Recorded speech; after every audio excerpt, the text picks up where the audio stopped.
U.S. President Donald Trump's trade war will continue to guide the pricing of financial assets in global markets, even more so in a weak week of economic indicators. In Brazil, it will be no different, with the country under the threat of a 50% tariff on its exports to the world's largest economy, and with no signs of negotiation or common denominators for an agreement to be reached. Brazil is one of the few countries under tariff threat from the U.S. under requirements that go beyond trade and the economy, not least because the country has a deficit in the trade balance with the United States. A new lawsuit against former President Jair Bolsonaro, who was the target of a precautionary measure last Friday 18, clashes with the ultimatum given by Trump the day before, that the judiciary close the proceedings against the former Brazilian president. If this is really Trump's objective with the tariff threats to Brazil, it is unlikely that an agreement will be reached, in the words of Roberto Giannetti da Fonseca, head of foreign trade at Lied, in an interview with Broadcast. On the other hand, if Trump's irritation with Brazil is related to the proposal of a new trade arrangement with intermediation by local currencies by the BRICS member countries, the possible Brazilian taxation of big techs and the competitive difficulty of American financial companies in the PIX payment system, there may be room for negotiation, in addition to the opening of the Brazilian ethanol market.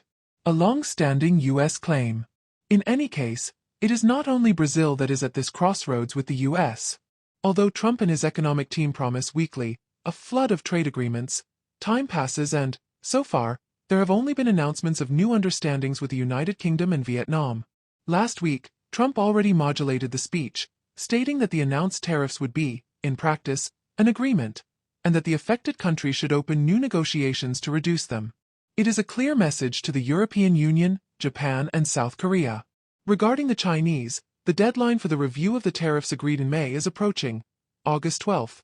Despite advances in the relationship between the two countries with regard to sensitive technological sectors, China has resumed releasing exports of rare earth magnets, while the Americans have again authorized the export of NVIDIA's, NASDAQ, NVDA, H20 chip to the Chinese market.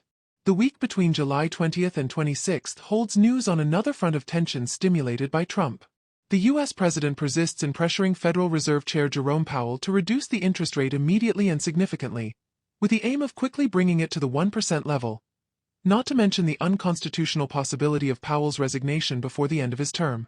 In May 2026, even with directors waving to Trump's pressure, such as Christopher Waller, who indicated the possibility of a cut as early as the July 30 meeting, the expectation is for maintenance, with most directors, including Powell, defending the wait-and-see stance of the impacts of tariffs on the price level.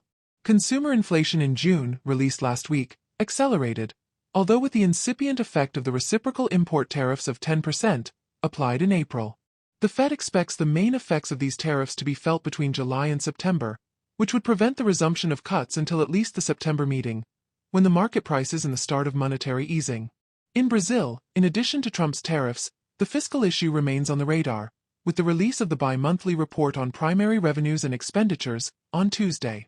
The partial maintenance of the increase in the tax on financial operations, IOF, by the STF gave some relief to the government, but does not eliminate the pressure for new blockages and cuts in the budget.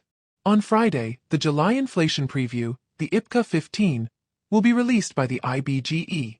The interest rate decisions of the Eurozone on Thursday 24 and China on Sunday 20 were in the background, especially in view of the expectation of maintaining rates by the two monetary authorities. The earnings season continues in the U.S., with Tesla, NASDAQ, TSLA, and Alphabet, NASDAQ, GOOGL, owner of Google, standing out. Neoenergia, BVMF, NEOE3, WEG, Multiplan, BVMF, MULT3, and Usiminas, BVMF, USIM5, kick off the presentation of the financial results for the second quarter.